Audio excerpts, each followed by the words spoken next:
ഹിറ്റ്ലറിന്റെ concentration camp നിങ്ങൾ കേട്ടിട്ടുണ്ടാവും. ജൂതരായ ആളുകളെ പാർപ്പിച്ചിട്ട് ഗ്യാസ് ചേമ്പറിൽ ഇട്ടിട്ട് കൊല്ലുമായിരുന്നു. ലക്ഷക്കണക്കിന് ആളുകളെ കൊല ചെയ്തിട്ടുണ്ട് എന്നാണ് പറയുന്നത്. അവിടെ ചില അത്യാവശ്യ കാര്യങ്ങൾക്ക് വേണ്ടിയിട്ട് ഡോക്ടർമാരെ കൊണ്ടുവരും, ആംബുലൻസിലെ വരിക.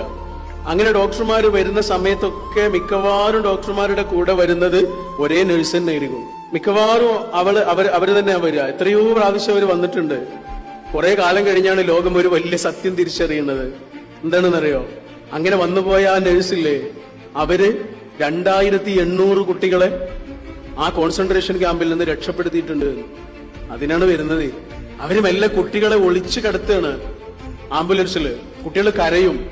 കരച്ചില് പുറത്തേക്ക് കേൾക്കാതിരിക്കാൻ വേണ്ടി കുട്ടികൾക്ക് ചെറിയ ഉറക്ക ഗുളികയൊക്കെ കൊടുക്കും. അല്ലെങ്കിൽ അവർ വീട്ടിൽ നിന്ന് നായയും കൊണ്ടാണ് വരിക ആംബുലൻസില്. ആ നായയെ കൊണ്ട് ഉറക്ക കുരപ്പിക്കും. നായ ഉറക്ക കുരയ്ക്കുമ്പോ ഈ കുട്ടികളുടെ കരച്ചിൽ പുറത്തേക്ക് കേൾക്കൂല. പുറത്തേക്ക് എങ്ങാനും കേട്ടാലുള്ള അവസ്ഥ എന്തായിരിക്കും? ലക്ഷക്കണക്കിന് മനുഷ്യരെ കൊല്ലാൻ മടിയില്ലാത്ത ആളുകൾ അതിനകത്തുള്ളത്.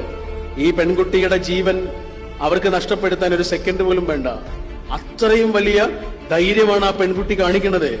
അങ്ങനെ എത്ര കുട്ടികളെയാണ് ജീവിതത്തിന്റെ ആകാശത്തിലേക്ക് അവർ തുറന്നു വിട്ടത് എന്നറിയോ?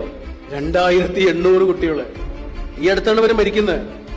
ഒരു പത്രക്കാരൻ അവരോട് ചോദിക്കുന്നുണ്ട്, വാർദ്ധക്യകാലത്ത് അവരോട് ചോദിക്കുന്നുണ്ട്, നിങ്ങൾക്ക് എവിടുന്ന് കിട്ടി ഇതിനുള്ള ധൈര്യം? ഇങ്ങനെ ഒരു കാര്യം ചെയ്യാന് നിങ്ങൾക്ക് എവിടുന്ന് കിട്ടി ധൈര്യം? അപ്പൊ അവര് പറയുന്ന ഒരു മറുപടി ഉണ്ട്. അവര് പറഞ്ഞ മറുപടിയാണ് പ്രധാനം. അവരുടെ അച്ഛനൊരു ഡോക്ടറായിരുന്നു. അവര് ജീവിച്ച നാട്ടില് നമ്മുടെ നിപ്പയൊക്കെ പോലെ ഗുരുതരമായ മാരകമായ എന്തൊരു പനി ബാധിച്ചു. അങ്ങനെ ആളുകൾക്ക് പനി ബാധിച്ച സമയത്ത് അവിടെയുള്ള ഡോക്ടർമാരൊക്കെ അവിടുന്ന് നാട് വിട്ടുപോയി. കാരണം ചികിത്സിക്കേണ്ടി വരും, പനി അവർക്കും പിടിക്കും, മരിക്കും. അത് പേടിച്ചിട്ട് ഡോക്ടർമാരൊക്കെ അവിടുന്ന് നാട് വിട്ടുപോയി. പക്ഷെ ഈ അച്ഛൻ മാത്രം പോയില്ല. അദ്ദേഹം ഓരോ വീട്ടിലും കയറിയിട്ട് ആളുകളെ ചികിത്സിക്കുകയാണ്. ഒരുപാട് ആളുകളെ അദ്ദേഹത്തിന് രക്ഷപ്പെടുത്താൻ കഴിഞ്ഞു. പക്ഷെ അവസാനം ആ നല്ല മനുഷ്യന് ആ പനി ബാധിച്ചു.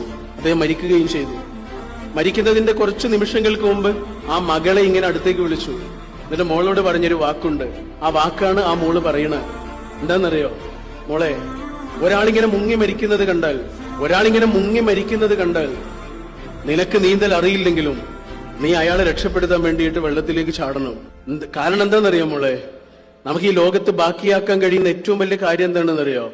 മനുഷ്യരുടെ മനസ്സിൽ ബാക്കിയാക്കാൻ കഴിയുന്ന കാര്യം കാരുണ്യമാണ് മോളെ. അച്ഛൻ അതാ ചെയ്തത്.